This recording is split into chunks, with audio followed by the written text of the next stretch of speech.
તો ચલો ફ્રેન્ડ્સ, આજે વાત કરીએ કોન્ફિડન્સ બિલ્ડ કરવાની.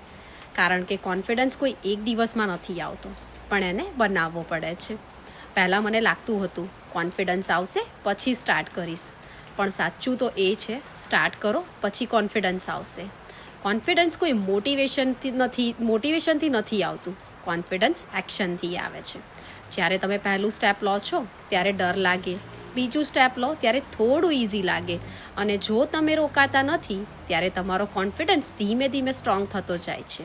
હું પણ એકદમ કોન્ફિડન્ટ નહોતી, પણ રોજ થોડું કામ, રોજ થોડું લર્નિંગ, રોજ થોડું ઇમ્પ્રુવમેન્ટ, આ બધા સ્મોલ સ્ટેપ્સે મને અંદરથી મારો બિલીફ બિલ્ડ કર્યો.